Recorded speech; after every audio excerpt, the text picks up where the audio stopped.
Bonjour et bienvenue dans cette deuxième vidéo sur les rituels dans le cadre des petites astuces de Raphaël pour prendre soin de nos relations dans le cadre du confinement. La dernière fois, nous avons vu ce qu'était un rituel et quels étaient les différents rituels. Je vous propose donc aujourd'hui de voir pourquoi le rituel est important et de manière plus concrète, quels sont les rituels qui existent déjà. Alors finalement, pourquoi ces rituels sont importants? Dans un premier temps, j'aurais envie de dire qu'ils sont rassurants. On a tous l'exemple d'un enfant qui réclame sa lecture du soir au coucher. Voilà, ce petit rituel de la lecture va lui apporter un moment privilégié avec ses parents et va lui permettre d'être rassuré avant de s'endormir. Et puis, j'aurais aussi envie de dire que ça donne un cadre sécurisant. On voit bien dans les écoles, par exemple, toutes les petites règles de vie, d'accrocher son manteau, de se laver les mains. Tout ça, ce sont des petits rituels qui vont permettre à l'enfant, petit à petit, de gagner en autonomie et de grandir. Voilà, donc ça, ce sont déjà des fonctions très importantes du rituel. Et la dernière fonction dont j'avais envie de vous parler, c'est celle de apaiser. Je ne sais pas si vous avez le même rituel que moi du baiser sur le bobo, le baiser magique qui va venir finalement permettre de sortir de la crise.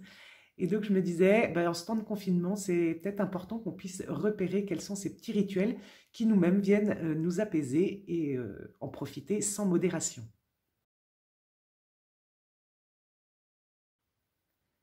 Alors chaque couple a ses petits rituels qui viennent consolider son couple. Certains ont des petits rituels autour des rencontres hebdomadaires, mensuelles, un petit dîner en tête-à-tête. Et j'avais envie de proposer à ceux qui sont malheureusement séparés pendant ce temps de confinement, parce que l'un ou l'autre est au service de notre pays, de pouvoir eux aussi avoir des petits rituels qui vont venir les réconforter, comme par exemple pouvoir partager nos petites et nos grandes victoires de manière régulière. Après, il y a aussi les rituels de la famille qui ont aussi leur importance. Je ne vais pas revenir dessus parce que je pense que ça a déjà été abordé dans des vidéos précédentes, mais ce sera par exemple le plateau télé du vendredi soir ou le jeu de société du samedi soir. Je vous laisse à chacun trouver vos petits rituels familiaux. Alors certains d'entre vous vont me dire, ben oui, mais moi je suis seul, je suis confiné tout seul, donc je ne me sens pas très concerné.